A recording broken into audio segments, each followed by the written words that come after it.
박영식의 정치라이브. 오늘은 세 분의 패널과 함께하도록 하겠습니다. 윤재관 조국혁신당 대변인, 김민하 평론가, 오윤혜 평론가님 나오셨습니다. 안녕하세요. 네, 방송인 오윤혜 씨라고 하려고 하다가 지금 오윤혜 권한대행님 나오셨습니다 할 뻔했어요. 존경합니다. 이게 뭐예요? 존경합니다. 이거 희화할 일이 아니라고요. 이거 진지해야 됩니다. 아니 이게 희화화가 아니라 네. 제 주변에 네. 이제 급이 좀 있잖아요. 네. 그러니까 급을 따지면, 그러니까 상대방이 나를 네. 맞상대로 여겨준다라는 건 공격이 들어왔을 때 네. 같은 급이 되는 거거든요. 네. 근데 제 주변에서 참 많은 송사에 휘말리신 분들이 있지만, 저는 한 국가의 대통령 권한대행에게 고소를 당하는 경험을 한 사람이 처음이에요. 영광입니다. 박수 한번 주겠습니다. 이거 무슨 일이에요? 저도 솔직히 믿기지가 않았고, 우선 문자가 왔을 때 보이스피싱인 줄 알았어요. 수사관이라고 해가지고 보이스피싱인 거 설마 해서 전화 통화를 했는데 진짜 아니었고, 통화를 할수록 그냥 언뜻 들었는데 오늘 고소장을 확인했거든요. 뒤늦게 오전에 맞아요. 정확하게 한덕수라는 이름이 찍혀있고, 그래서 제 눈을 의심해서 나는 일개 유튜버이자 방송인인데 나를 총리를 2번씩이나 대통령 권한대행이 나를 그래서 뭐 너무 당황스럽더라고요. 반성 많이 했습니다 오늘. 인생 헛살았어요. 열심히 살았는데. 와, 진짜 되게 당황스럽더라. 그러니까 그만큼 얼마나 이제 활동 반경이 넓으신지. 제가요? 그러니까 이제 넓다 보니까 안 넓은데? 네. 분명히 누군가한테 그게 들어갔을 거 아니에요. 아니면 한덕수가 보다가 이게 무슨 소리지 하다가 삔또 상해가지고 고소하는 경우일 거 아닙니까? 그러겠죠. 누가 알려주거나. 그랬겠죠. 그러니까 어쨌든 약간 심기를 건드렸다. 네. 그래서 근데 이렇게 고소까지 합니까? 내가 좀 불편해한다고 고소 때립니까? 심지어 허위 사실이라고 했더라고요. 허위 사실 적시의 명예훼손? 네. 그래가지고. 저는 오늘 절망했습니다. 반성하세요, 진짜. 반성하고 있습니다. 네. 다른 당도 아니고 조국혁신당이 그것도 대변인이라는 자가 한덕수한테 고소도 못 당해보고 이거 뭐 말이 됩니까? 더 열심히 이제 우리 윤재환 대변인님 하셔야 되고요. 지금 보니까 댓글 남겨주신 분 중에 정순원님은 헬마우스 임경민 작가는 고작 배인규급이었다. 배인규는 누구예요? 그 이제 신남성연대 대표. 그분이 또 고발 막 이런 거 그랬었나 봐요. 그렇구나. 근데 저도 과거엔 그래도 이제 윤핵관 중에 한 명한테 내용 증명을 받고 그리고 그런 다음에 직접 고소는 아니고 고발장을 받아보니까 이제 그 의원실에 보좌관이 고발을 했더라고요. 내용은 이제 동일한 내용이었고. 그쵸. 보통은 어디 팬클럽, 어느 단체, 어느 당 이렇게 고발이나 고소를 하시는데 이렇게 당사자가 한덕수 씨. 와, 진짜 대단한 거예요. 저도 첫 고소가 어쨌든 권한대행 밑으로는 상대하지 않습니다. 그러면 이전까지는 이런 일이 없었던 거예요? 태어나서 처음이에요. 이런 일이 저 경찰서도 처음 가봐 이제 월요일에 처음 가는 거예요. 제 친구들은 지금 두부 들고 지금 울면서 지금 무슨 일이야. 진짜 내 친구 어떻게 되는 거야 막 지금 난리 났어요. 다음 주 우리 방송할 때 제가 꼭 그 두부 준비해가지고 찰진 두부로 딱 준비하고요. 됐습니다. 어쨌든 다녀와야죠. 다음 주 팁을 좀 주세요. 월요일이구나. 수사관님에게 혼자 가실 건 아니잖아요. 저 이제 변호사. 그럼 같이 가면은 큰 걱정 없습니다. 저는 뭣도 모르고 혼자 가가지고 그래서 좀 고생을 많이 했어요. 그러니까 저는 혼자 와도 된다는 거예요, 수사관님. 그거 아닙니다. 그거 절대 아닙니다. 이거 고소장도 안 보여주시고. 경찰이 되게 친절하게 구는데 절대 아닙니다. 그럼 나 함정에 빠뜨리려고 했구나. 맞아요. 근데 저랑 친한 지인분께서 변호사님이 얘기를 듣자마자 절대 혼자 보낼 수 없다. 자기가 가겠다. 바로 선임계 내고 이제 동행이 됐거든요. 역시 사람이 출세하니까 그냥 왜 이러시는 거예요? 바로 자원봉사가 그냥 바로 자봉이 뜨고 역시 달라요. 혼자 가면 안 되는 거예요. 혼자 가면은 그럼요. 나중에 저쪽 경찰 쪽에서 조사할 때 받는 이제 질문 같은 거 좀 공격적이거나 아니면은 뭐랄까 이제 유도 신문 같은 것들 많이 하거든요. 네. 그럴 때 그게 유도 신문인지조차 본인이 모를 때가 있어요. 그렇겠죠, 당연히. 나중에 본인이 진술한 걸 다 읽어볼 때 이거 약간 이상하다 싶은 건 수정할 수 있는데 네. 그때 좀 깨닫거나 대부분의 사람들은 그냥 사인만 하고 나오는데 그게 나중에 검찰로 송치를 할 때 네. 굉장히 결정적인 쟁점이 될 수 있어요. 나 함정에 빠질 뻔했네. 진짜 안 그냥 됩니다. 도장이랑 신분증만 들고 그냥 1층에 아유. 오셔서 전화 주세요 그랬는데. 아니, 저 조사하신 분은 네. 커피도 주시고 다과도 주셨는데 조사 딱 들어가니까 굉장히 막 찔렀어요. 아, 그래요? 별거 아닌 거 가지고도. 마음의 네. 준비를 단단히 하고 어쨌든 예, 가겠습니다. 우리 고난대행 오윤혜 네. 님께서 예, 한덕수 고난대행으로부터 네. 명예훼손으로 이제 네. 고소를 당한 사건이 있어서 저희가 또 오늘 네. 예, 이 정치화 시장에 이제 격이 느껴지지 않습니까? 네, 아유. 정치화 시장은 이런 곳입니다, 여러분. 아, 진짜 무슨 일이야. 네. 고난대행급이랑 함께하는 방송이에요. 네. 큰일 났습니다. 무시하지 마세요, 여러분. 네. 우리 미나 대표님은 받아보신 적 있으세요? 김민아 총통님은 아무도 안 건드리나요? 아, 그래요? 어디 기회가 있어야 어디 아, 뭐 기회가 없으실까요? 뭐 아니 나가야- 어느 누구보다 열심히 왕성히 그러니까. 활동하시는 분이기 때문에 분명히 누군가 걸긴 걸 거라고 생각했는데 내가 어디서 활동을 해? 아니 열심히 활동하시잖아요. 어디 뭐 출연을 시켜줘야 내가 뭐 명예를 훼손하든가 누굴 욕을 하든가 허위사실 유포하든가 아니면 출연을 안 시켜주니 뭐 내가 오늘 뭐- 그럼 오늘 이렇게 마음껏 펼쳐보시기 바랍니다. 오늘 출연하셨으니까. 아니, 오늘은 이제 여기 벌써 한 명 있기 때문에 자중해야죠. 자중하면서 네, 착하게 살자 아니, 이제 뭐 그 출석하셔서 딱 한 가지만 계속 요구하세요. 뭐요? 한덕수랑 대질하게 해달라고. 할 수 있는 거예요? 제 권리예요? 대질하게 해달라고. 뭐가 진실인지 서로 얘기를 들어보고 판단하시라고. 그럼 뭐 저한테 어떤 이득이 있는 거예요? 아니, 그- 진실을 아니, 판명할 수 있는 동급임을 정확하게 확인하는 거잖아요. 저 마주보기 싫어요 그분이랑. 저는 별로 그러고 싶지 않아요. 네. 얘기를 당당하게 하세요. 우리 서로 사랑합시다. 저 호남 사람이에요. 진짜로. 아 그러네.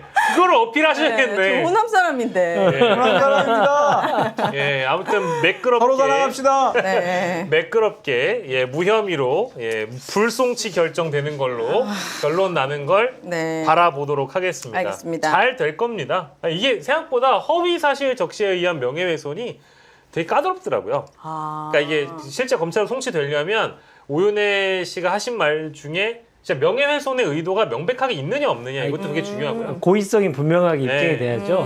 네.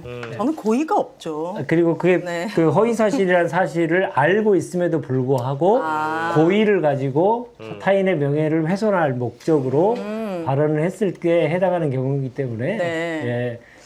네. 이때가 4월 9일에 제가 했던 방송에서의 발언이에요. 그때 온 국민이 한덕수를 욕할 때. 저희 방송이요? 아니 4월 9일 이제 뉴스아이키. 아 깜짝이야. 4월 9일에 이 방송이 있었습니까? 4월 달에 없었지 않아요? 없었죠. 정신 차리세요. 아니 오마이 TV에서는 하고 있었는데 그때 윤혜 씨가 없었죠. 맞아요. 네. 예. 이제 제 뉴스아이킥에 아, 4월 9일이 그 당시가 진짜 한덕수 씨가 계속 헌법재판관 임명 안 하고 목리 부리고 막 되게 전 사회 시민단체로부터 고발받고 네. 되게 비난받을 때 네. 그때 제가 했던 발언. 가서 한 말씀 꼭 해주세요. 4월 9일 뭐 그 즈음에 네. 조국이 혁신당의 윤모 대변인이 네. 날마다 논평 써가지고 아, 그래요?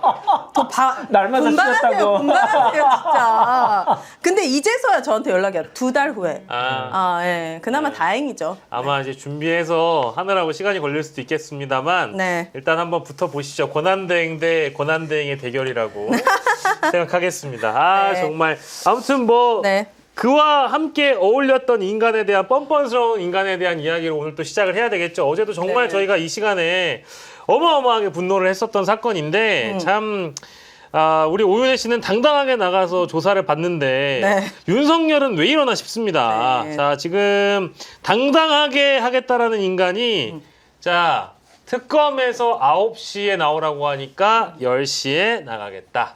거기까지 우리가 시간 맞춰줄게. 10시로 해준다고 하니까. 아침잠이 워낙 많으니까 이분이. 그렇지 않아요? 그러니까요. 전날 술 먹어야 되니까. 그러니까 10시. 너무 9시가 이른 거야. 9시 어떻게 나와요? 자기 목숨이 걸린 일인데도 지금 잠을 1시간이라도 더 자야겠다라는 이게. 아, 대통령 하면서도 9시까지 출석해 본 적이 얼마 없다잖아요. 아마 내일자로 아마 또 누구와 술 약속이 있거나 네. 아니면 숙취 때문에 9시까지 못 가고 귀찮을 것 같으니까 일단 10시로 해달라 하니까 특검이 받아줬죠. 그랬더니 비공개로 또 해달랍니다. 네. 지하 주차장 출입을 허용해달라라는 조건을 달았더니 당연히 특검 쪽에서는 이거 그러니까. 그런 일 없다.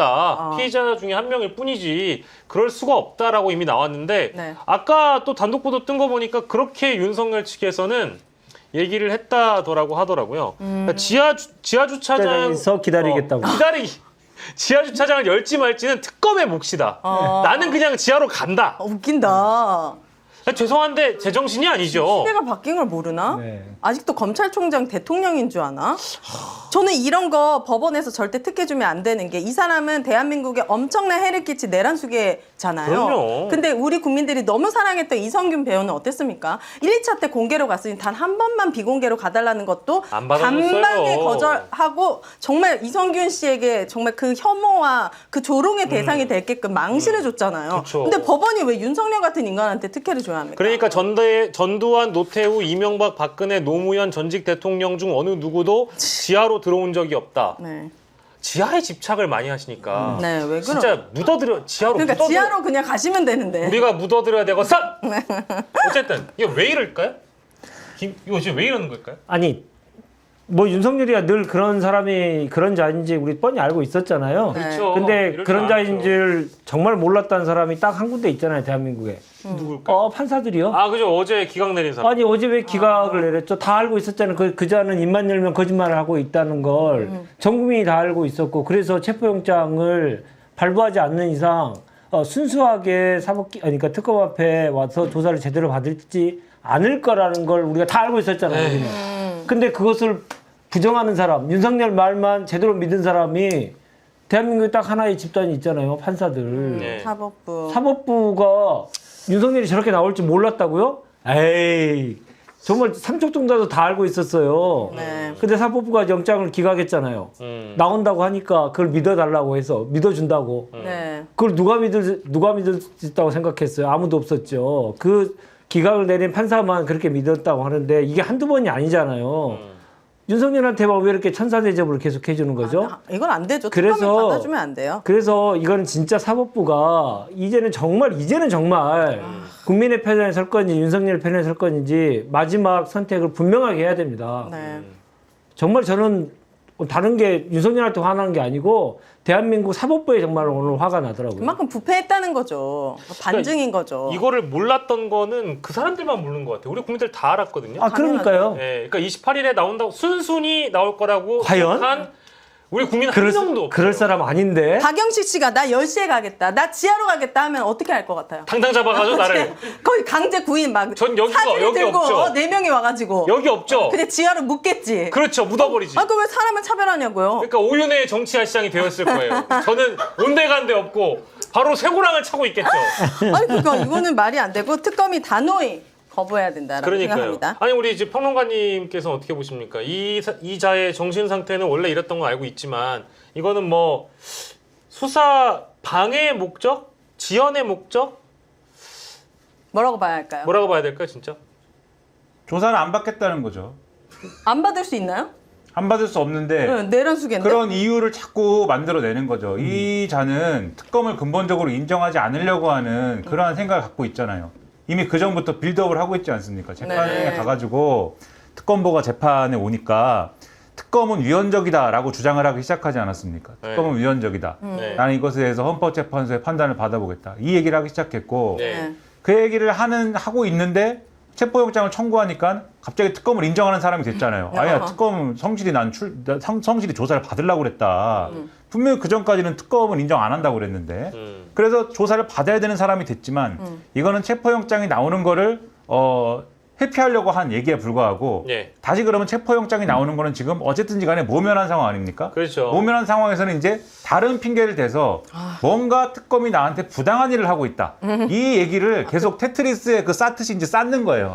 나는 지하주차장으로 간다고 했는데 지하주차장으로만 들여보내주면 모든 조사를 다 성실히 받고 묵비권도 행사를 안 하고 밤에 나를 조사하든지 낮에 하든지 뭐 술이 있든지 없든지 뭐 밥이 있든지 없든지 모든 조사를 다 받겠다라고까지 얘기했는데 그 지하주차장이 뭐라고? 지하주차장 그까짓 거 네. 지하든 지상이든 뭐가 중요하다고 그거 하나를 안 해줘서 나 같은 사람을 조사를 안 받게 만들어 이것은 특검이 부당하다 이렇게 가려는 건데 그렇죠. 지금 이 얘기를 듣고 얼마나 기가 찹니까? 웃기고 앉아있네. 그러니까는 네. 먹히지 않는다. 예. 네, 이거 다 진짜 법원이 정말 용서가 안 되는 건 네.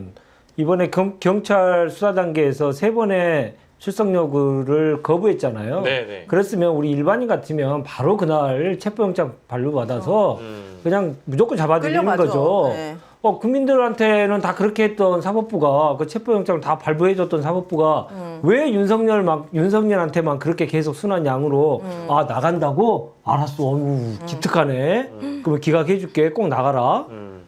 다음은 모르지, 뭐 알아서 해. 이렇게 된 거잖아요. 네. 그러니까 진짜 이거는 윤석열한테도 정말로 화가 나지만 사법부가 계속 이런 식으로 국민을 배신하면요, 사법부는 진짜로 통째로 개혁의 대상이 될 수밖에 없을 것이고요. 그렇게 해야죠. 진짜로 더 이상 우리가 대선 기간 동안에도 직위원, 조의대 이런 사법부의 일원들을 보면서 더 이상 안 되겠구나 생각을 했는데 오늘 다시 한번 그 생각을 더 강화시켜준 일이다 생각하고요.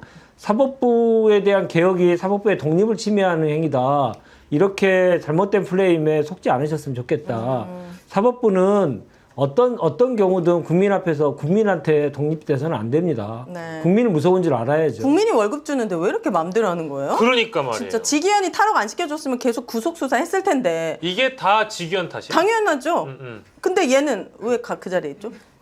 여전히 그 자리에 이번에 있네요. 름사롱에도 근데 이 자식은 아직까지 그 자리에. 어떻게 대단한 사람들이야. 직위원, 조의대, 그리고 뭐 중앙지법의 영장전담 판사 정도면은 아마 제가 알기로는 한 4명이 돌아가면서 하는 걸로 알고 있는데 그것도 이제 조의대 직속이라고 알고 있어요. 그러니까 이게 무관하지 않을 거라고 보고 뭐 어떤 언론에는 뭐 특정 인물의 이름이 나옵니다만은 그게 아직 확실치가 않아가지고 저희 방송에 언급은 안 할게요. 영화배우 이름이랑 동일한 뭐 사람이긴 한데 뭐 언급은 안 하겠습니다. 근데 그분이 아닐 수도 있기 때문에 뭐 일부 보도에서는 전해졌다인 거지 확인된 바 없어요. 그건 좀 약간 위험할 수 있어가지고 언급을 안 할게요. 아니 왜 법원이라는 큰 조직 뒤에서 숨습니까?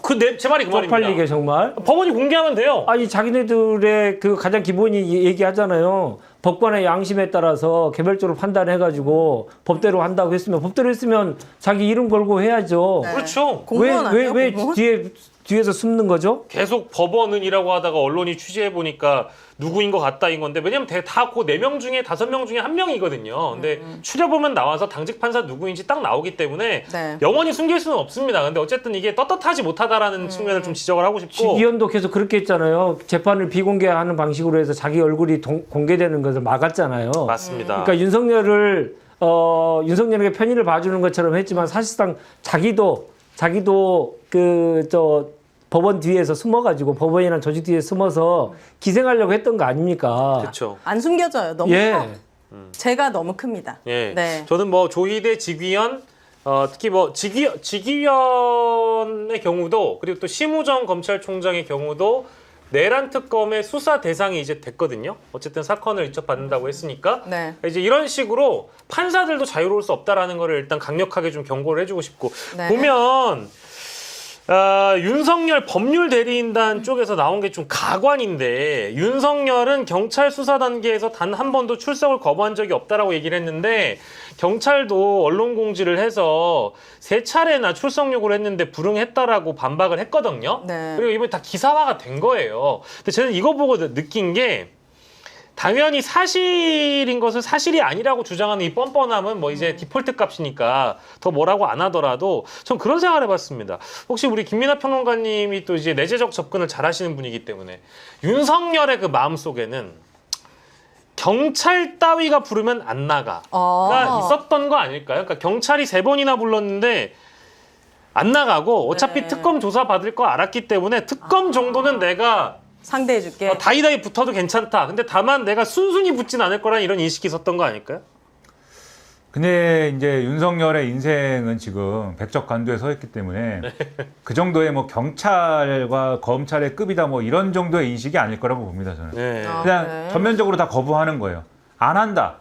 받으면 안 된다. 이 인식이 있다고 봅니다. 조사를 받으면 조사에 응하면 안 된다. 네. 수사에 응하면 안 된다. 최대한 시간을 끌 수 있는 데까지 끌고 뭐든지 간에 어떤 절차든지 간에 저는 법꾸라지의 침대 축구 모드라고 얘기를 하는데 법꾸라지의 침대 축구 모드. 모든 걸 꼬투리 잡을 수 있는 걸 모두 잡고 그래서 거부할 수 있는 모든 걸 거부해서 어떻게든지 간에 사형 아니면 무기징역인 이 상황은 최대한 딜레이 시키고 최대한 어쨌든 파괴하고 그걸 하는 와중에 전략은 항상 똑같아요. 대외적으로 밖에서는 정치적인 수단으로 이것을 돌파하려고 하는 이거밖에 없는 거예요, 사실. 그렇죠. 네. 수사에 응하고 이렇게 이 수사 절차에 응하고 조사를 받고 하면은 그건 그때부터는 사형 또는 무기징역의 길로 그냥 가는 겁니다, 이 사람은. 그걸 알기 때문에 이렇게 나온다고 생각하고 그래서 아까도 말씀드렸잖아요. 경찰이 부르는 거에는 경찰이 부르는 거에 각각의 이유로 안 옵니다. 아까 말씀하셨듯이 그 전에는 무슨 협의가 필요하다는 이유로 그 다음에는 이제 특검의 사건이 넘어가게 생겼다는 이유로 그래서 안 오고 특검으로 넘어갔더니 특검에 대해서는 아까 말씀드렸죠. 이거는 특검법이 위헌적인 데가 있기 때문에 내가 헌법재판소에 위헌법률 청구, 위헌 심판을 청구해 본다. 이런 얘기를 막 하고 그거 만약에 그냥 뒀으면은 했을 거예요, 실제로. 그럼 이제 헌법재판소에 내가 청구한 게 이제 그 결론이 나야 되기 때문에 특검은 이 조사를 받을 수가 없다. 이랬겠죠. 네. 근데 그걸 청구하려고 했는데 어쨌든 간에 그럼 체포영장 청구할까?가 되니까 지금 조사에 응한다고 하고 지금 또 이러는 거거든요. 예. 그러니까는 앞으로도 계속 이럴 것이다. 그러니까는 답은 뭐다? 답은 주먹밖에 없습니다. 아, 진실의 방으로 네. 가야죠. 아니 근데 데리고 와야 된다. 이런 무조건. 게 왜 통해요? 이런 게 일반적인 사람들이 이렇게 계속 끈다고 이거 헌법적으로 문제돼 이런다고 다 통합니까? 이게 그러니까. 윤석열이니까 이렇게 봐주는 거 아니에요? 대한민국이 70년 동안 그래 왔어요. 이런 기득권들한테는. 네, 검찰한테 특권을 아, 주어진 게 대한민국의 해방 이후에 70년 동안 내내 이어져 왔고 그들은 한 번도 개혁의 대상이 제대로 돼 본 적이 없죠. 딱 한 번 있었는데 그걸 또 뒤집었잖아요. 그래서 이번에 좀 다시 뒤집는 거고 네. 뭐 이런 표현을 자주 씁니다. 검사들은 고시 출신이 아니면 완전히 세상 모든 사람들을 다 무시합니다. 그러니까 가령 예를 들어서 같은 변호사인데 군 법무관 출신 있잖아요. 그들을 같은 법조인이라고 생각하지 않아요. 고시 출신이 아니라고 해서. 근데 고시 출신도 아닌 경찰 앞에서 내가 간다고? 그건 있을 수 없는 일이다. 이런 생각을 20몇 살부터 뼛속 깊게 계속 하는 생각을 하던 사람들이기 때문에 이런 행동들이 계속 나오는 거죠. 정신 차리게 해줘야죠. 근데 이거 일단은 만약에 지금 내란 특검 쪽에서도 윤석열이 이런 식으로 이제 반응을 하다 보니까 사실상의 지금 수사를 거부하거나 출석을 거부한 거라고 인식을 한 것 같아요. 그래서 형사소송법 절차를 검토할 수밖에 없다. 뭐 이 말인즉슨 체포영장을 다시 청구하거나 아니면 이제 구속영장 단계로 넘어가거나 뭐 이제 이런 의미인 것 같아요. 근데 이렇게 돼버리면 또 법원에게 넘어가는 거기 때문에 법원에서 이제 재차 판단을 받아봐야 되는 건데 당연히 체포영장과 구속영장은 뭐 다릅니다. 체포영장은 이제 48시간 동안 일단 강제 구인을 해서 조사할 수 있는 권한이고 그 기간 이내에 또 구속영장을 보통 청구를 하기도 하니까요. 뭐 둘 다 하겠다는 건지 뭐부터 하겠다는 건지 일단 모르겠는데 만약에 약속을 윤석열이 지하주차장까지 왔어요. 문을 안 열어줬어요. 그러면 이때부터 이제 특검이 할 수 있는 거는 뭐 제가 말씀드린 딱 요 선택지밖에 없잖아요. 차에서 내리라고 하면 되잖아요. 그 지하주차장 문 내리고 있을 때 문 열어주고 이제 내리십시오 하면 돼. 그래서 바로 같이 들어가면 되죠. 바짝 끼고. 그날 지하주차장을 폐쇄해야죠. 그러니까 폐쇄하면 어쨌든 차가 쓸 거 아니에요. 아니면 저는 사실 제일 좋은 방법은 열어줘요. 네, 열어주고. 닫아. 못 나가게. 그냥 닫아버려. 열어주고 가둬. 야 이건 난 생각도 못했다. 열어주고 닫아 이건 생각도 못했는데 가둬야죠. 나는 열어주되 네. 기자들이 보통 포토라인을 지상에 하잖아요. 지하의 포토라인? 저는 지하에다가 그냥 다 기자들을 프레스 전체를 몰아넣는 게 낫다. 차라리 그건 이제 비공개 조사가 아닌 거죠. 근데 비공개 조사라고 얘기를 해놓고 지하를 열어주고 갔는데 공개 조사라고 하면 또 문제가 생길 수 있으니까 뭐 비공개다 공개다 얘기를 안 해놓고 지하 주차장은 열어두겠다 정도로만 얘기를 해놓고 기자들이 알아서 가게끔. 우리는 원래 비공개로 하려고 했는데 정보가 샜다. 우리가 이거 어떻게 할 수 없는 거 아니지 않느냐. 뭐 그런 방식의 접근이라든지. 근데 지금까지 윤석열 씨가 조사를 딱 한 번 받았다는 거 아니에요? 공수처 조사. 지금 이것도 한 번 받기가 이렇게까지 힘들어서 죄인이 누군데 이렇게 무슨 이렇게 받으러 다녀야 돼요? 그러니까 말입니다. 나 진짜 당황스럽네. 지금 고육지책을 지금 짜내고 있는 검사들이 그냥 윤석열 집에 가가지고 자택에서 조사해준다고 거기다 진을 치고 그냥 하면 안 돼요? 그리고 재료 확정 짓고 이제 포승줄 묶어가지고 이제 바로 감옥으로 갈 수 있게끔? 아니 저는 참고로 체포영장이 발부가 될 줄 알고 발부되면 정말 진짜 처참하게 끌고 나왔으면 좋겠다는 얘기까지 했는데 이렇게 법원에서 이렇게 말려버리게 되니까 이런 고육지책까지 꺼내게 되어 있고 자 그러면 이제 두 분에게 좀 시나리오를 여쭤보자면 뭐 아까 셔터를 지하철은 열고 닫아버려라는 해법도 네. 주셨으니까 네. 우리 윤재관 대변인님이나 김민하 평론가님 해법도 들어보죠. 자 체포영장 재청구입니까? 구속영장으로 바로 갑니까? 아니면 어떤 방식으로 하는 것이 좋을까요?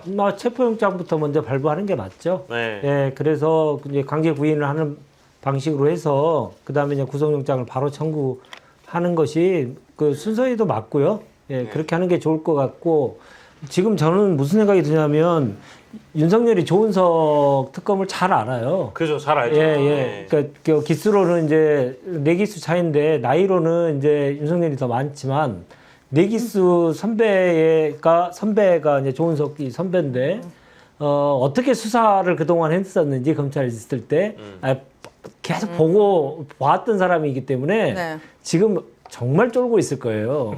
지금 보시면 속도전이 우리가 생각한 것보다 더 빠른 속도전을 하잖아요. 네. 바로 오자마자 바로 영장들 계속 청구하고 김영웅 의원 추가 구속영장도 청구해가지고 발부받고 그렇죠. 이런 우리가 생각하지도 못했던 속도전을 지금 펼치고 있는 건데 그 속도전을 아마 윤석열이 못 따라갈 거예요. 그래서 지금 많이 지금 괴로울 것이고 어떻게 하든지 잡히기만 하면 이제 나는 영원히 황천길을 가는 거다 생각하고 네. 끝까지 모든 걸 다해서 저항할 거예요. 그래서 제일 먼저 체포영장부터 바로 이 발부를 받아서 네. 신병부터 확보하는 게 매우 중요하다 저는 그렇게 생각합니다. 그 이제 제가 여기 오기 전에 그 검찰에 오래 계셨던 분한테 그런 얘기도 들었거든요. 그러니까 뭐 물론 완전히 사람이 다르기 때문에 동등하게 평가하는 건 아닙니다. 근데 검사로서의 기질이 두 사람이 비슷하다고 평가하는 후배들도 있다는 거예요. 그러니까 윤석열과 조은석 검사가. 그래서 아는 거죠. 내가 체포영장에 이거 순순히 들어가면 나 절대 못 나온다는 거를 윤석열 스스로가 알기 때문에 이러는 걸 거다라고 얘기를 하더라고요. 뭐 그것도 일리 있는 얘기인 것 같습니다. 김민하 평론가께서는 어떻게 할 것 같습니까? 누가? 특검이. 주무시는 거 아니죠? 일을 하는 시간이에요, 지금은. 10시부터. 아니 내가 주체를 명확하게 안 밝혀서 그래. 네. 아니야 내가 주체를 그런 거죠? 네. 내가 주체를 명확하게 안 밝혀서 그런 거예요. 네. 특검이 어떻게 할 것 같습니까? 형사소송법. 이런 식으로 얘기하니까 상당히 당황스럽네요. 지금 뭐 예? 형사소송 놀러 왔다고 생각합니까 내가? 지금 그림 그리고 있잖아요, 지금 그림 그리고. 계속 패드 닦고. 여기서 되게 바쁘시더라고요. 본인은 여기 뭐 아무것도 없나? 그러니까 다 내용을 쓰잖아요, 내용을. 아니 형사소송법 추가는 방치. 네, 봐요. 어떻게 생각하세요, 이제? 뭐 나만 있나 이게?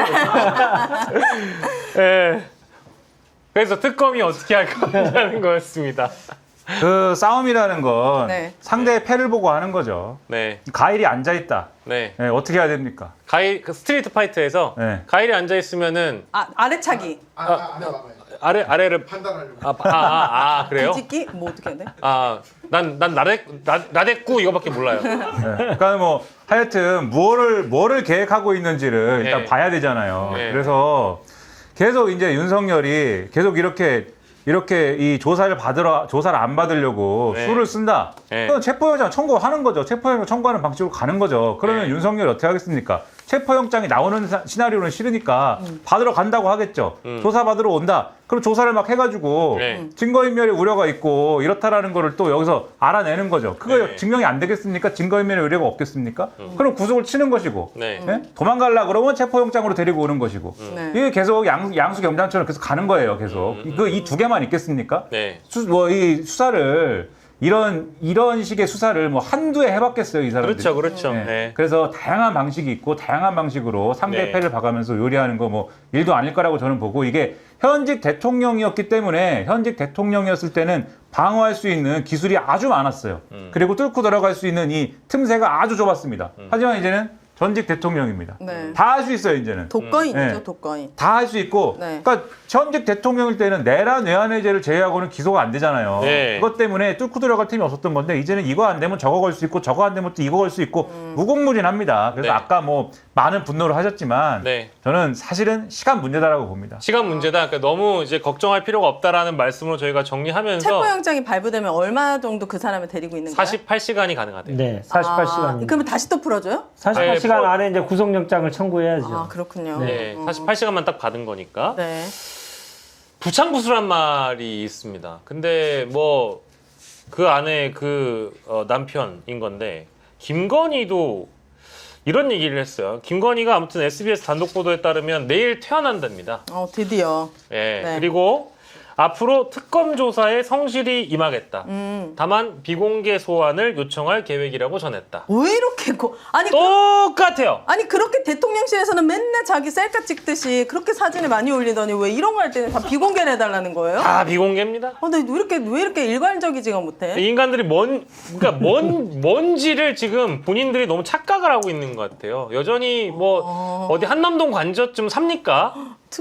특혜를 어떻게든 그러니까요. 받고 싶다 이런 예. 거구나. 그러니까 자기가 원하는 방식으로만 수사를 받겠다. 그러니까 소위 말해서 수사 쇼핑을 하겠다는 거잖아요. 그러니까 지금은 다 이 사람들은 현재 살지 않고 에휴. 과거 20년 전, 그리고 과거 10년 전, 과거 1년 전 그대로 살아가고 있는 사람들이에요. 네. 그러니까 씁쓸하네요. 저는 이게 원래 그 공범들이 있을 거 아니에요? 근데 공범들끼리 만약에 같이 살아요. 그러면 수사기관이 보기에 공범은 분리가 원칙이겠죠. 왜냐하면 지들끼리 말 맞추면 그게 증거인멸이 되잖아요. 근데 아무리 부부라고 하더라도 둘이 뭐 최근까지는 병원에 떨어져 있어서 네. 그렇다고 하더라도 병문안도 가고 심지어 김건희 엄마도 거기에 갈 거 아닙니까? 네. 그러면 이 셋은 사실은 다 특검의 수사 대상이거든요. 말 맞추기가 가능한 겁니다. 증거인멸이 되는 거예요. 그럼 분리를 해야 되거든요. 근데 지금 이러고 앉아 있는 지금 겁니다. 6개월 동안 분리 안 하고 있는 그러니까 거예요. 말이에요. 여전히 이러고 앉아 있다고 네. 그런 생각을 하고요. 자, 아무튼 조은석 특검이 잔혹하리만큼 피의자에 대해서 철저하게 수사를 해주시길 바라고. 자, 그리고 하나 더 있습니다. 전 이것도 신기했는데 삼청동 4인 안가회동 기억나시죠? 12월 3일 이후에 바로 다음 날이었습니다. 거기에 이완규 법제처장, 그리고 행안부 장관, 그리고 법무부 장관, 민정수석 이렇게 만나가지고 조촐하게 밥 먹었다라고 얘기를 하죠. 네. 예, 뭐 이제 마지막이 될 것 같아가지고 서로 만났다고 하지 않습니까? 네. 근데 요 자리에 누가 있었냐? 4명만 있었던 게 아니었어요. CCTV로 확인이 됐다라고 하는데 대통령실 한땡 법률비서관이 거기 갔답니다. 근데 언론이 물어봤대요. 왜 갔냐? 네. 사표 내러 갔답니다. 어디를? 안가를 사표 내러 갔답니다. 이 말을 누가 믿습니까? 자, 이거 어떻게 봐야 되나요, 대변인님? 저도 왜 갔을까요, 이 대통령실 비서관 출신인데요.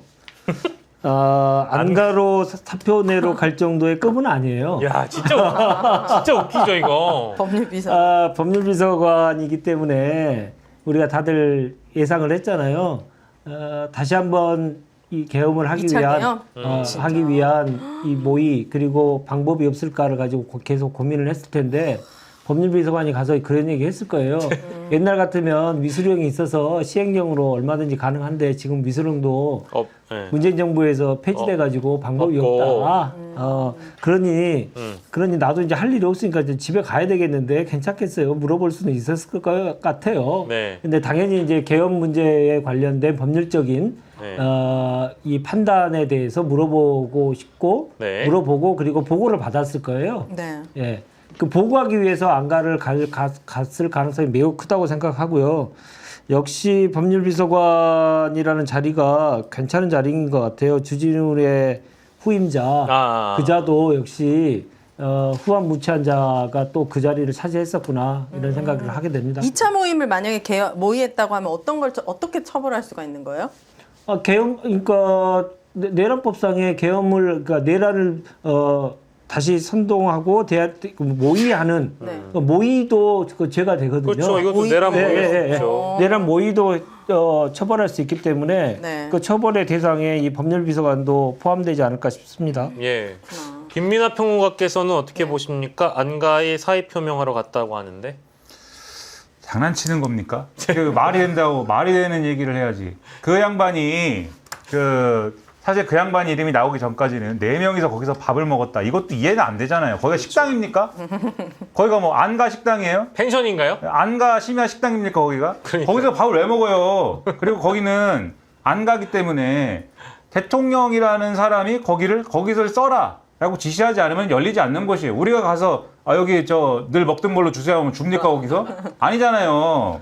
그러니까는 대통령이 오케이 하지 않으면 안 열리는 데를 그 4명의 벅부라지들이 갔습니다. 거기서부터 사실은 결론은 나온 거고. 그렇죠. 말씀하셨던 대로 2차 계엄을 선언을 하러 갔든지 2차 계엄을 선언하는 방법을 찾으러 갔든지 아니면은 야 이거는 망했으니까 빨리 증거인멸하는 방법을 찾자. 이렇게 해서 서로 그 계획을 짜러 갔든지 둘 중에 네. 하나인데 이게 이 사람이 갔으면 빼박인 거죠. 이 사람은 심지어는 대통령의 가장 가까운 법률 참모인 거잖아요. 그렇죠. 법률 참모가 그 자리에 왜 갔겠습니까? 대통령의 이 지시를 받고 갔을 거거든요. 그럼 그래서 아주 의심이 되고 사표를 내려갔다가 말이 안 되는 게 이날은 12월 4일 밤입니다. 그죠? 그렇죠. 그러니까 이 사람이 사표를 냈다고 지금 주장하는 거는 비상계엄을 선포하는 걸 보고 내가 너무 자괴감을 느껴가지고 이 정부에 내가 못 있겠다. 나는 뭐 이거는 동의가 안 되고 감당이 안 되니까는 사표를 냈다. 이 얘기인데 예.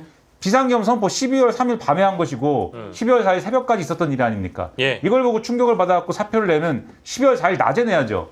10월 낮에는 뭐하고 팽팽 놀다가 어제 밤에? 12월 4일 밤에 저 사표 내려고 그러는데 민정수석님 어디 계세요? 그럼 여기 심야식당인데 와가지고 한잔 하면서 얘기하자 뭐 이랬다는 얘기인데 그게 말이 안 되잖아요. 그렇죠. 안가는 그 입구부터 말씀하셨듯이 허가받지 않는 자들은 입구 근처도 못 갑니다.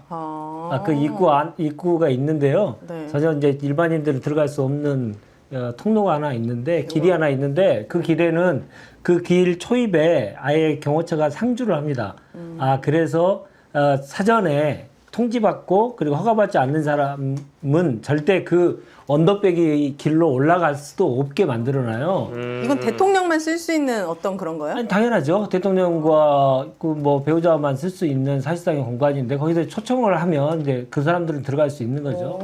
그리고 저는 이제 어떤 생각도 들었냐면 이 법률비서관이 공안 출신이잖아요. 공안검사 출신이잖아요. 네, 한정화 비서관. 예, 공안검사 출신이기 때문에 이 비서관을 불렀으면 이제 계엄에 대한 제2차 계엄에 대한 얘기도 했을 것이고 또 하나는 또 가능성이 있는 거는 그 계엄을 막았던 사람들 그리고 계엄 해제를 했던 국회의원들을 간첩 혐의로 체포할 방법은 없는지를 물어봤을 가능성이 크죠. 이거 이제 공안 하는 사람, 공안부 출신들은, 공안통들은 모든 걸 다 용공 혐의로 만들어가지고 무조건 잡아들여서 범죄가 있는지 없는지 상관없이 긴급체포로 잡아들여가지고 고문을 통해서 어머나.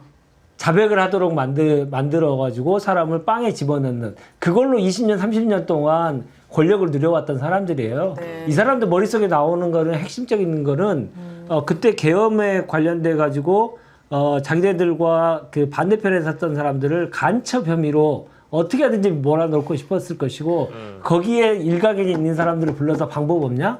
야 간첩으로 뭘 방법 없냐? 네. 잡아들일 방법 없냐? 2024년도에 그런 게 통한다고요? 그 뭐 얼마든지 가능하죠. 그 사람들은. 그럴 가능성이 좀 있다. 이 사람이 공안에서 계속 잔뼈가 굵은 사람이기 때문에 그런 상상도 해봤습니다. 네. 이게 뭐 아마도 계엄 실패하고 나서 이튿날 있었던 안가회동이기 때문에 지금 세 분 다 말씀 주신 것처럼 뭐 증거인멸도 하고 사건을 어떻게 은폐할 것인지에 대한 전략을 법률비서관에게 정리해오라고 아마 그러니까 이 네 사람은 사실상 뭐 법제처장도 있긴 합니다만은 앞으로 어떤 전략으로 움직여야 될 건지에 대한 그 대책을 좀 법률비서관이 좀 정리를 해와라라고 해서 시키지 않았을까라는 생각도 들고 대치기를 하기 위해서 정말 모였을 거예요. 그런 것도 있을 것 같고요. 12월 4일 날, 3일 날 불발됐기 때문에 24시간 되기 전에 다시 한번 이 야밤에 대치기할 방법이 있는지를 같이 수기했을 가능성이 매우 윤석열이 크고 가만히 안 있었겠죠. 예, 그 모인 사람들이 보세요. 법제처장하고 법률비서관 그리고 민정수석이 모였다는 이유는 바로 그런 것 때문이다. 저는 그렇게 저는 그것도 생각합니다. 있었을 것 같아요. 그러니까 12월 4일에 안가에서 법률비서관을 불러다가 대통령을 어떻게 보호할지도 한번 논의를 하고 동시에 이제 법적으로 보호할지 그리고 헌법 소추를 어떻게 대응할 건지에 대한 문제도 함께 논의했고 마지막으로는 시간을 또 벌어야 되니까 여론전이 필요하다. 그러면 극우 유튜버한테 어떤 먹잇감을 줘가지고 어떤 방식으로 이 여론을 또 뒤집을 것인가. 그래서 그때 이후에 그런 표현이 등장했던 걸로 제 기억이 납니다. 뭐요? 통치다 이것은. 아, 대통령의 통치의 일환이다. 적법했다.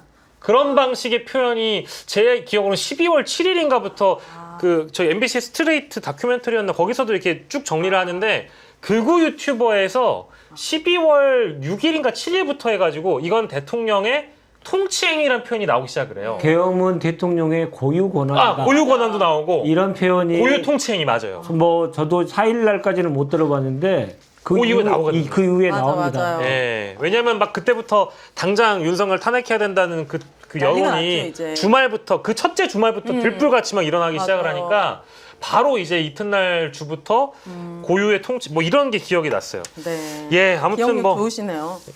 아 그때 하나하나가 다 네. 그 역사에 기록될 수 있는 거기 때문에 네. 기억이 안 날 수가 없죠. 왜냐하면 다시 한번 이런 일이 있을 거라고는 아무도 생각이 못했기 때문에 하나하나가 다 기억나는 거고요. 네. 그럼 저는 그 얘기가 딱 나오는 순간 너무 고맙더라고요. 대통령의 고유 권한이다. 그럼 해제하는 건 국회의 고유 권한이야.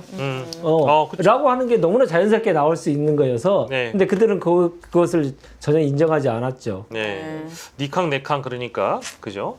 자, 그래서 특검과 관련된 얘기 그리고 계엄 당시 상황에 대한 얘기 나눠보고 저 아까 또 기억력이 좋다고 권한대행급에게 또 칭찬을 받으니까 네.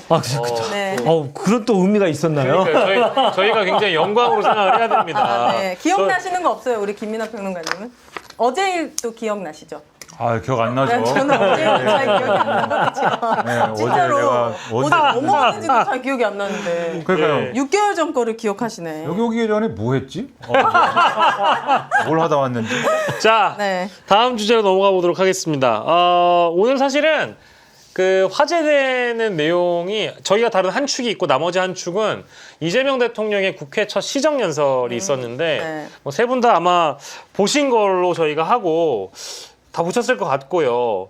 일단 뭐 의미나 이런 것보다는 전 제 개인적으로 내용도 내용이고 뭐 방식도 방식인데 제일 그 흐뭇했던 건 저 국민의힘 칭찬은 딱히 하는 건 아닌데 네. 국민의힘은 대통령의 연설에 박수 치지도 않았고 그리고 기립한 적도 없고 근데 끝나고 나가는데 이재명 대통령이 국민의힘 쪽으로 일단 퇴장을 하면서 아주 오랜 시간 공들여서 한 사람 한 사람 악수하고 아이 컨택 하면서 대화를 나누면서 굉장히 공들여서 나가시더라고요. 네네네.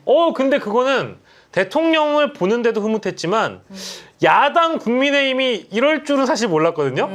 막 이렇게 돌려 앉거나 네. 악수를 안 하려고 하거나 이런 치졸한 짓을 안 하더라고요. 네. 그래서 그걸 보고 대통령의 그게 전략이면 잘 먹힌 거고 여기에 호응을 해준 국민의힘도 그래 요거는 그래 요건 인정해 줄만 하다라는 생각이 들어서 이게 좀 이상적으로 보이긴 했습니다. 네. 뭐 어떻게 보셨는지 궁금한데요? 저는 인상적이었던 게 그 12월 3일 내란의 밤에 비상계엄 해제하기 위해서 정말 국회가 다 부서진 막 그런 전쟁통 같았던 이재명 대표 시절의 그 네. 모습에서 6개월 후에 대통령이 되어서 뒤에 딱 사람들과 경호원을 그쵸. 데리고 그 국회를 입장하는 모습을 보고 뭔가 엄청 감회가 새로웠어요. 좀 기분이 이상하긴 했어요. 되게 맞아요. 이상했어요. 그 당대표였을 때와 대통령일 때는 아예 아우라가 다르더라고요. 이게 자리가 주는 이 뭔가가 있나 봐. 자리가 사람을 뭐 혈액형도 그대로일 거고 다 똑같을 건데 그렇죠. 그냥 약간 다른 사람 같았어요. 예. 네, 그게 좀 우리 달랐어요. 김민하 평론가는 시정연설에서 어떤 거를 좀 주목을 하셨습니까?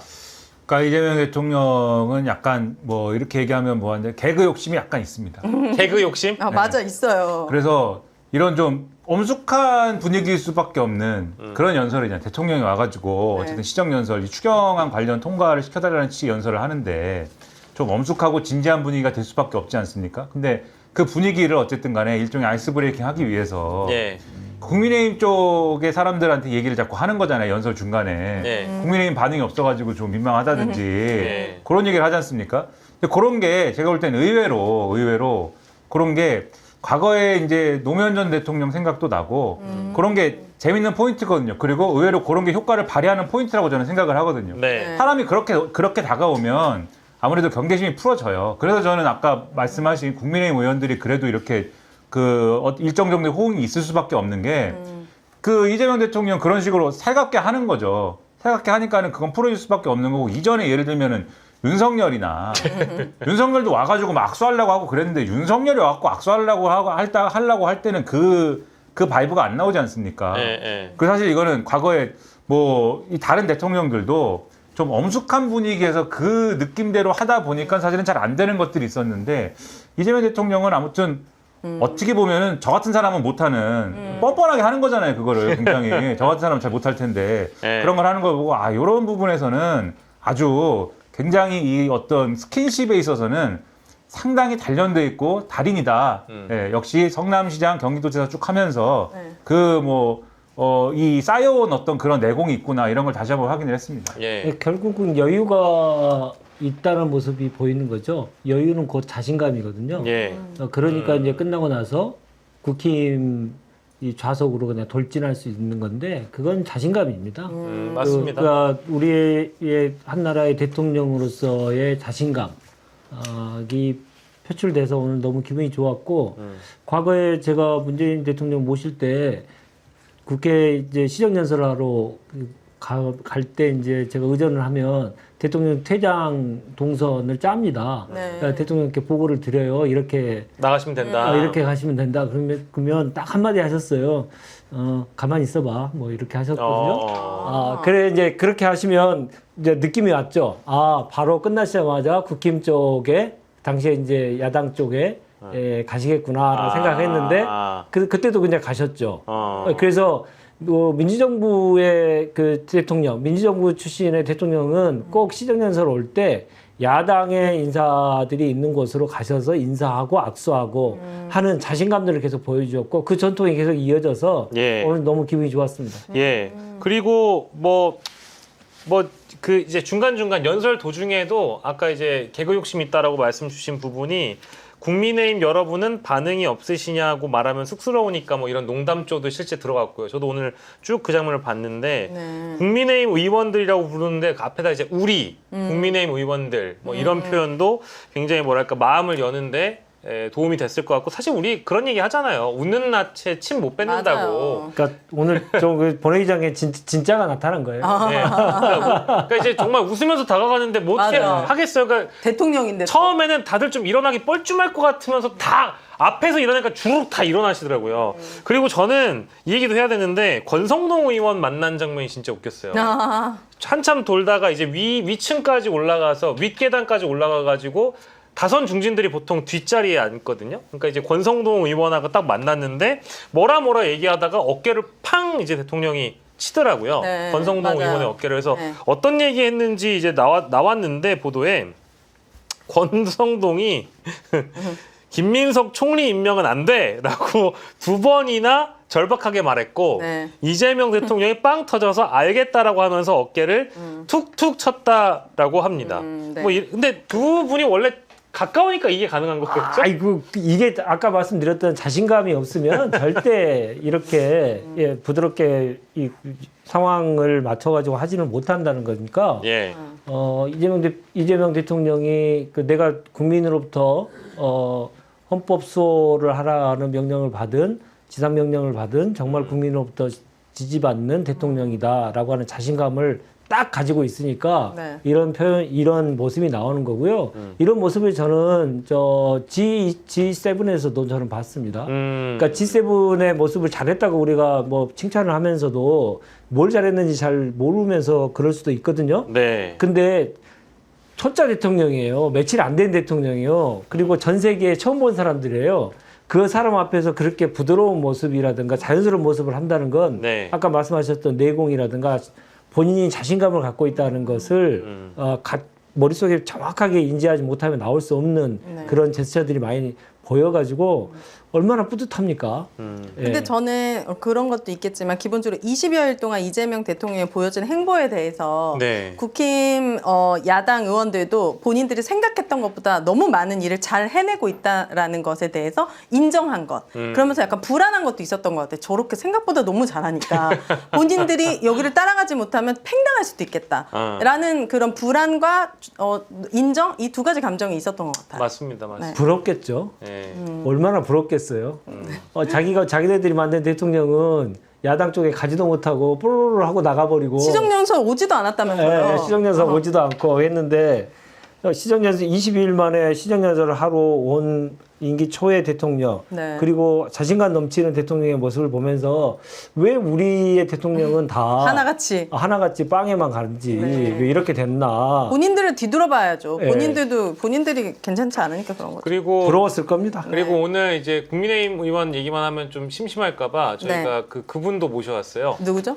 개혁신당의 이준석 의원이 이 대통령 시정연설 중에 뭐 하고 계셨는지 이제 뭐예요? 보니까 뭐 핸드폰? 스마트폰을 좀 봤다. 뭐 그리고 저 또 노트북 펜코 보나?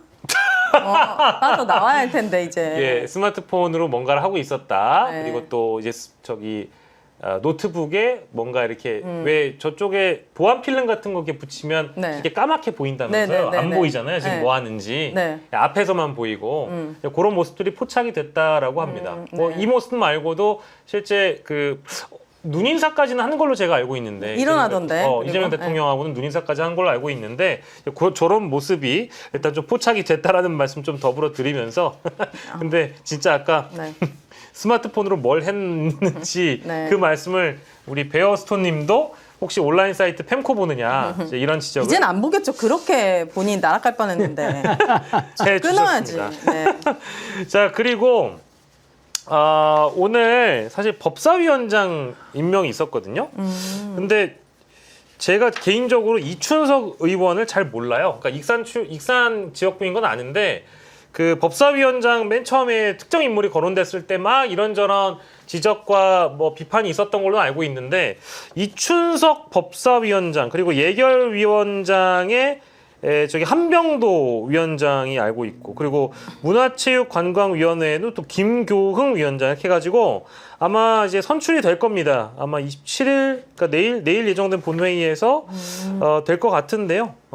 이 정청래 의원 다음으로 하신다는 맞아요. 분이요? 예. 그렇습니다. 뭐 민주당 의원 다 분이에요? 민주당 네, 다 의원이죠. 민주당. 저는 저도 성함을 처음 들어봐요. 아 그러세요? 네. 법사위원장 이춘석 이거 어떻게 봐야 될까요? 어떻게 평론가님? 네. 예, 지금 이분도 찾고 계시거든요, 지금. 왜냐면 정확한 언제나 네, 예, 정보를 정보를 주셔야 되니까. 정확한 사실을 전달해 드려야 되는데 네.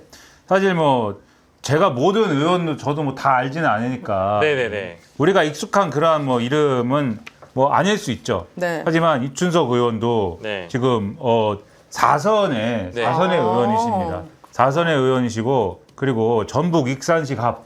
네, 네. 익산이죠. 네. 이 4선의 의원이시고 네. 그다음에 법조인 출신이에요. 법조인 출신이기 때문에 법사위원장을 충분히 할 수 있는 경력과 그러한 이력을 갖춘 분입니다. 예. 그리고 중요한 거는 원래 법사위원장은 지금 쟁점이 물론 이건 지금까지는 당내 쟁점을 주로 얘기한 거지만 예. 국민의힘이 내놓으라고 하던 거 아닙니까? 네, 맞아요. 그 사실 요거의 핵심은 시끄러라고 한 거죠. 그런 거는 없는 거다. 그런 건 없는 거고 사실은 뭐 다른 분들을 이제 좀 이렇게 거론되던 분들도 있었으나 네, 꽤 네. 있었는데. 네. 어쨌든 논란이 최대한 없는 방향으로 요거를 정리하는 어떤 그러한 얘기들로 간 건데 저는 그런 부분에서는 좀 아쉬움도 있어요. 그러니까는 법사위원장을 누구로 하느냐의 어떤 당내 논의가 아마 있었으니까는 그 논의로 갔을 텐데 그러한 변론으로 갔을 텐데 네. 그게 이제 그렇게까지 이제 내부에서 뭐 심한 어떤 논쟁의 대상이 되었어야 되는가는 좀 의문이 있지만 예. 어쨌든 이렇게 풀려서 요런 인선으로 가서 이 상임위를 빨리 정비를 하고 네. 네. 그 상태에서 이제는 이 이재명 대통령의 이 어떤 여러 가지 뒷받침할 수 있는 정책을 뒷받침할 수 있는 입법을 해야 되는 거 아니겠습니까? 그런 것을 빨리 진행하는 게 훨씬 더 중요한 상황이다라고 말씀드립니다. 네, 법사위원장 간사는 또 김용민 의원이 됐다고 하고, 네, 김용민 의원도 뭐 본인 페이스북에 법사위 간사로 지명을 받았다라고 얘기하면서 이제 검찰 개혁이나 민생 입법에 대해서 충분히 인정받을 수 있도록 노력하도록 하겠다. 이제 이렇게 올렸다고 하고요. 검찰개혁 4법이라고 하죠. 네. 검찰개혁 4법을 김영민 의원이 최근에 이제 민주당 의원님들 여러분과 함께 법안 대표 발의를 하셨어요. 민주당에서는 계속 그 법안 발의를 좀 뒤로 하다가 정권 교체 이후에 곧바로 하셨거든요. 근데 김용민 의원이 간사를 하셨다는 것은 결국 법안을 심사할 대상 목록에 검찰개혁법에 관련된 법을 상임 선본으로 올릴 가능성이 매우 높고 예. 그런 것들을 노련하게 잘 진행할 수 있는 법사위원장이 오셨다. 아 그래요? 노련하신 분이 워낙 정청래 의원님이 활약이 크셨잖아요. 법사위의 활약이. 네. 아 그러시죠. 네. 당연하죠. 그래서 아마 기대가 크실 거예요. 근데 국민들도. 야당 시절하고 지금은 여당의 시절에는 조금 다른 역할도 필요하거든요. 그러니까 그 야당을 조금 노련하게 잘 요리할 수 있는 분이 오시는 것도 방법인데 이춘석 의원님 그거 잘하실 거라고 생각이 듭니다. 네. 어떤 분이 네. 이준석 아닌 게 어디냐. 아, 점 하나만 붙이면 이준석. 그렇네, 때문에 그렇네. 기사 이춘석 잘못 의원님 정말 화나실 것 같은데. 점 하나만. 예. 그래서 뭐 아까 얘기했던 예결위원장 뭐 한병도 그리고 문체위원장 뭐 김교흥 여기까지는 저희가 설명을 좀 드렸고 네. 마지막으로 저는 그 대통령실에 이제 쌍방향 브리핑 하잖아요. 쌍방향 브리핑을 하는데 그것도 없어진다고 하더라고요. 대통령실 관계자, 청와대 관계자 이것도 없어진대요. 아, 실명으로? 다 실명으로 네. 보도를 해도 된다라고 그 강유정 대변인이 발표를 하시더라고요. 이제는 이렇게 해버리면은 어떤 효과를 기대할 수 있는 거예요? 국민으로서는? 이제는 그 이제 우리가 보도를 볼 때 이게 그냥 관계자 발로 나오면 말을 지어낸 것처럼 들릴 수 있고 신빙성이 좀 덜한데 이제는 정확한 출처가 나오니까 청와대 윤재관 비서관에 따르면 이렇게 얘기하면 윤재관 비서관이 말한 게 그렇네. 나와버리잖아요. 네. 근데 대통령실 고위 관계자, 대통령실 관계자, 대통령실 핵심 관계자 등등등 이런 걸 이제 안 쓰겠다라는 게 이제 앞으로 국민들에게는 훨씬 더 이제 신뢰감 있는 정부로 대통령실로 인식받기 위한 노력이다 이렇게 봐야 될까요? 윤핵관이라는 단어를 아이, 기억하시지 않습니까? 네. 그러니까 그 실명은 전혀 밝히지 않고 뒤에서 음습한 정치적인 잘못된 짓을 계속하면서 윤핵관이라고 하는 통칭적인 것에 숨어서 계속 정치를 하던 못된 정치가 사라질 계기가 마련된 것이죠. 네. 그래서 뭐 따지면 이해관이 이제부터는 전혀 나올 수가 없죠. 왜냐하면 핵심 관계자라고 하면 안 되죠. 대통령실의 비서관 정도였어요. 그리고 고위 관계자면 수석급 이상을 고위 관계자를 하고 뭐 관계자 그러면 행정관이고. 이 정도를 하면서 네. 그 이제 익명 속에 숨어서 지내는 거 하면서 염습한 일을 하는 것인데 그걸 이제 전혀 못하게 된 거니까 정치가 이제 투명해지는 역할들을 당연히 하는 것이고요. 네. 근데 언론도 역시 노력을 해줘야 됩니다. 이러면서도 불구하고 핵심 관계자, 뭐 고위 관계자 해가지고 익명 처리하면서 또 이상한 그 기사들. 커터를 또 딸 가능성은 아직도 여전히 남아 있는데 아니 쓰라고 우리가 확인을 해줬는데도 언론이 또 그렇게 쓸 거라고 보시는 거예요? 아니 왜냐하면 아. 제가 청와대 부대변인을 할 때 예. 그 부대변인으로서 브리핑을 하고 나면 다음날 윤재관으로 나오는 게 아니고 예. 청와대 핵심 관계자가 뭐라고 했다 이렇게 나오거든요. 그러니까 청와대가 직접적으로 워딩을 공개적으로 하는 것도 예. 관계자 이름으로 나왔어요. 근데 이제는 그럴 가능성은 없고 다만 계속적인 그 익명 속에 살려고 하는 사람들이 그 기자들 취재에 예. 응하거나 아니면 활용하거나 기자도 또 그렇게 그것을 또 악용하는 그런 일들은 계속 있을 수 있어요. 저는 이런 신호라고 봐요. 이재명 대통령께서 대통령실부터 실명으로 할 테니 앞으로 가짜뉴스 같은 거 유포하지 말고 기자들도 정확한 팩트를 실명으로 다 조사해서 쓰도록 해라. 뭐 검사발 이런 것들 많았잖아요. 찌라시들. 네. 그런 것들을 윗물부터 이렇게 하겠으니 아랫물도 그렇게 가자. 이제 그런 걸 요구할 수 있는 기반이 마련된 그렇겠죠. 거죠. 네. 예. 그럼에도 불구하고 뭐 이제 우려되는 지점까지 아까 함께 말씀해 주셨고 아니 그리고 김민하 평론가께서도 이제 오랜 기간 25년간 언론 보도를 쭉 봐 오셨으니까 이제 고위 관계자, 핵심 관계자 뭐 이런 관계자발 보도야 뭐 차고 넘치는 거 아니겠습니까? 근데 우리 언론이 좀 달라질까요? 뭐 쌍방향 브리핑도 하고 관계자발 보도도 없애고 하면은 좀 더 클린한 문화로 나아갈 수 있겠습니까? 그렇게 만들어야죠. 근데 좀 시간이 많이 걸리겠죠. 그렇게 되기까지는. 네. 네, 그러니까는 이 손뼉이라는 게 두 손이 마주쳐야 이제 소리가 나는 거 아니겠습니까? 네. 그러니까 윤석열 때를 그러니까 좀 가까이서 우리가 생각을 해보면 윤석열 때 바로 직전에 이 관계자 문법을 제일 잘 쓰는 이 인사 중 하나가 윤석열이에요. 네.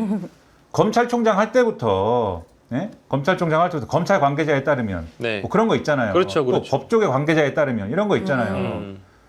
나중에 생각해 보면은 그중 상당수는 윤석열이었을 가능성이 크다 이렇게 생각이 네, 되고 네. 그리고 지난번에 이제 일부 언론이 이제 보도한 걸 보면은 윤석열 총장 시절에 나왔던 이제 대검 입장 이런 거 있잖아요. 네, 그러니까 네. 윤석열 그리고 윤석열 코멘트로 나온 거 그런 것도 윤석열이 아니었다라는 얘기도 있습니다. 누구냐? 윤석열의 충실한 당시 부하였던 한모 씨가 한모 씨가 한 멘트가 윤석열 멘트로 나가고 이랬다는 언론 보도도 있는 거거든요. 지금 그렇게 의심된다. 네. 의심이 된다라고 분명히 얘기했습니다. 네. 이것을 본 유튜브 크리에이터 한모 씨는 저를 법적으로 걸지 마시기 바랍니다. 그러니까, 네. 하지 마시고 네. 예. 얼굴에 고양이 털도 좀 이렇게 네, 좀 그렇게 하시고 예. 그렇기 때문에 그런 걸 아주 잘 이용했어요. 심지어 제가 본 것 중에는 무슨 아까 핵심 관계자, 고위 관계자, 관계자 말씀하셨잖아요. 예. 나중에 막 핵심 고위 관계자도 등장을 하고 최고위 관계자도 등장하고 최고위. 엉망진창이에요. 핵고관, 최고관. 네. 근데 그렇게 해서 추구하려고 한 게 뭡니까? 그렇게 해서 책임 안 지는 문화를 계속 끌고 가려고 했던 거거든요. 네. 이게 언론 플레이는 하는데 이게 누가 한 말인지는 찾을 수 없게 만들어서 이것에 대해서 책임을 안 지고 또 맞아. 보도하는 언론도 어차피 책임지도 못할 말 해놓은 거를 내가 보도하면서 이 그 보도하는 효과만 내가 누리고 그 보도에 대한 또 보도를 한 것에 대한 책임은 언론은 또 안 지고 네. 이렇게 온 거 아닙니까 지금까지. 네. 그렇게 두 개가 손뼉이 맞아가지고 박소리가 났던 건데 네. 근데 지금 이재명 정부는 어쨌든 적어도 대통령실에서는 한쪽 손은 이제 안 하겠다는 거잖아요. 한쪽 손은 그 손뼉을 치지 않겠다. 그러니까는 이제부터는 실명을 다 써라. 그러면 여기에 부응해서 언론이 적어도 대통령실 뉴스에서만큼은 이제는 다 실명으로 나올 텐데 문제는 그러면 언론의 관행이라는 게 대통령실에서만 이게 사라지면 없어지느냐. 방금도 말씀드렸잖아요. 검찰에도 있고 그러니까요. 당에도 있고 그 모든 당에 있고 그리고 뭐 온 데 다 있는 게 이 익명보도 문화거든요. 네, 그러면 여기서 필요한 거는 이 청와대에서부터 이것을 어쨌든 없앤다라고 했지만 이것을 언론이 이게 애초에 관계자 문법이라는 거는 저널리즘의 원칙이 아닙니다. 애초에 이렇게 예. 하면 안 되는 거예요. 애초에. 맞습니다. 실명 보도가 원칙인 거예요. 불가피한 경우에 이제 익명 보도를 하는 것이지 이렇게 일반적으로 익명 보도하는 게 원칙이 아니거든요. 그러면 애초에 그러면 이제는 권력의 핵심부부터 실명 보도를 원칙으로 하는 그러한 공보를 하겠다고 하니 그러면 언론도 이제는 저널리즘의 원칙을 다시 살리는 방향으로 가자라고 하는 자기 결단과 그것에 맞는 저널리즘의 원칙을 지켜가는 네. 그러한 어떤 방침을 세우는 게 이제는 필요한 거죠. 그렇게 하게 만들어야 되는 거죠. 그 네. 카메라만 달았는데도 질문이 이상한 질문 잘 안 나오잖아요. 브리핑실의 카메라 네, 기자분들 비추고 네. 질문이 좀 줄었다는 소문도 있긴 하지만 그리고 선순환이 일어날 거라고 봅니다. 예, 지금 오늘 사실은 이 질문을 아까 이제 김이나 평론가님이 저널리즘의 원칙에 위배된다라고도 얘기를 하면서 뭔가 이 어떤 언론 브리핑의 문화가 많이 바뀌어가고요. 이상적으로 좀 나아가는 것 같은데 상징적인 장면이 사실은 이 대통령실 대변인 브리핑 시간에 있었어요. 장관 후보자 지명권과 관련돼 가지고 기자가 질문하는 과정에 이런 대화가 나옵니다. 그 관가에서도 어떤 우려가 나오고 있다라는 질문을 기자가 해요. 관가가 어디예요? 관가에서도 어떤 공무원 사회. 아, 예, 예. 관가에서도 그런 우려가 나오고 있습니다라고 이제 질문을 가정을 해서 가정이라기보다는 자기가 이렇게 기자가 전제를 해서 질문을 네, 하니까 강유정 대변인이 어떤 관가냐라고 물어봐요. 구체적으로. 어떤 관가냐? 네, 그랬더니. 세종관갑니까? 어느 부처에서요라고 물어본단 네, 말이에요. 그랬더니요. 그걸 정확하게 해달라고 물어보거든요. 지금 제가 요 해당 영상에 나온 설명 방법을 보니까 기자가 그래서 뭐라고 답했어요? 기자가 세종관가에서요. 그럼 어떤 부처에서요 했더니 그거를 제가 말씀드리기는 좀이라고 얘기해요. 아, 예. 그랬더니요? 그러다 보니까 이제 이제 강유정 대변인도 자기가 이제 질문을 받다가 나 이거 이해 안 되는데 이런 대목은 확실히 밝혀줬으면 좋겠다라고 이제 지적을 하게 되거든요. 네. 그러니까 요거는 과거에는 없었던 그렇죠. 사실 문화거든요. 물론 이제 왕왕 있기도 하긴 했는데 이제 이런 대변인과 기자들 간의 건강한 긴장 관계가 네. 저는 굉장히 양질의 정보들을 국민에게 드릴 수 있는 하나의 과정이나 프로세스가 되지 않을까라는 생각이 좀 들었습니다. 네. 너무 그러니까 언론도 취재를 정확하게 하고 질문을 해야겠죠. 그러네요. 예, 두리뭉실하게 해서 사실은 관가에서 흘러나온 얘기다라고 하는 거지만 사실은 자기의 생각을 네. 관가로 통해서 얘기하는 것처럼 할 수도 있거든요. 네. 예, 그래서 기자의 본인의 생각인지 실제로 있는 얘기인지 예. 분명하게 하고 조금 더 취재를 충실하게 하는 계기가 좀 될 수 있지 않을까 생각합니다. 네. 예, 알겠습니다. 오늘 잘 시작을 그 수미상관으로 좀 해보려고 하는데 시작을 또 이제 우리 오윤회 권한 대행으로 했기 때문에 네. 많은 분들이 그 댓글로 좀 질문을 주고 계십니다. 뭐요? 그 오윤회 권한 대행 혹시 네. 다음 주 월요일 조사에 포토라인 선이야? 저 셀카 찍을 겁니다. 셀카 아니 네, 포토라인 셀카는. 기자들이 왠지 올 것 같지 않아? 왜 와요? 기자들이. 아니 권한 일개 유튜버인데. 에이 방송인 유명 방송인 오윤혜 씨의 네, 포토라인 전혀 어떤 포토라인도 원치 않습니다. 기자회견 저도 기회 지하 없습니까? 원합니다. 그럼 저도 지하로 들어가게 해주세요. 한석수 시간 나오라 그래. 아니 왠지 네. 왠지 담당하시는 선임된 변호인께서 네. 포토라인 한번 제안해 볼 법한데 아니에요. 아니에요? 우리 변호사님은 지금 소문 나가지고 굉장히 아 그래요? 놀라하세요. 조용히 해결하려고 했는데. 저런 지금 다 알잖아요. 죄송합니다. 진짜 당황했어요. 저희 부모님 연락 와가지고 지금 무슨 일이냐고 지금 난리가 났는데. 좀 옳지 않습니다. 어쨌든 잘 조사받고 오겠습니다. 근데 제가 네. 시작하면서 약간 걱정돼가지고 물어보진 않았어요. 왜냐하면 이미 어쨌든 고소된 사건에 대한 자세한 내용을 네. 다 여쭤보진 않았는데 네. 그 이제 호텔 가서 밥 먹는다 이제 이런 관련된 발언들 때문에 그런 거죠? 네, 맞습니다. 예. 네. 그 이제 그거 사실 굉장히 언론지사에 많이 떠돌던 얘기긴 했는데 그죠? 네. 네. 저는 또 제 지인이 그 호텔에 있다 보니까 저는 이제 정확하게 들은 정보였는데 럴수 이럴수 네. 참 그래요. 네. 권한대행과 권한대행의 대결 저희가 지켜보도록 하겠습니다. 네, 아마 무혐의 나올 거고요. 많은 응원과 지지 부탁드립니다. 예, 네. 우리 김민하 평론가님 또 응원 한마디 해주시겠어요? 우리 서로 사랑합시다. 알겠습니다. 예, 네. 오늘 아주 재밌게 세 분과 이야기 나눠봤습니다. 좀 아니 탈탈 털어봅시다 그렇게 해주세요. 호텔에서 했으면 본인이 결제했으면 네. 그 기록은 국가 돈을 썼기 때문에 그대로 다 남아 있을 것이고요. 네. 예. 안 썼나 보죠. 예, 그때는 본인대로 그거 안 안 했나 보죠. 썼으면 접대받은 거잖아요. 본인 돈으로 했을 수도 있죠. 자기가. 아니, 그러니까 본인 돈으로 했을 가능성이 없고. 없어요? 저는 알 수가 아니 없으니까. 나라 돈으로 했겠죠. 더 이상, 예. 이건 모르니까 어쨌든 다 조사 끝나면 얘기하시죠. 네. 그래서 2차로 또 이제 지금 원하시나 보네. 탈탈 털어봅시다 이렇게 하시기 바래요. 원래 이제 선임된 변호사님께서 그런 네. 조언을 해주셨을 것 같은데 네. 고소된 사건과 관련돼서는 방송에서 네. 이렇게 뭐랄까 많은 얘기를 하지 않길 보통 바라더라고요. 그럼요. 네, 네. 그래서 제가 이제 조심스럽게 네. 뭐 큰 내용은 여쭤보지 않았고 얼개 정도만 얘기를 한 거니까 자세한 사실관계는 또 이제 우리 경찰 조사 충실히 받으시고 포토라인은 우리 권한대행께서 안 하시는 바에 네, 셀카만 찍어서 올리도록 하겠습니다. 여러분들 원칙 말아주시고요. 네. 예, 좋습니다. 오늘 윤재관 조국혁신당 대변인 그리고 김민하 시사평론가 오윤의 권한대행과 우리 함께 했습니다. 세 분 너무너무 고생하셨습니다. 감사합니다. 감사합니다.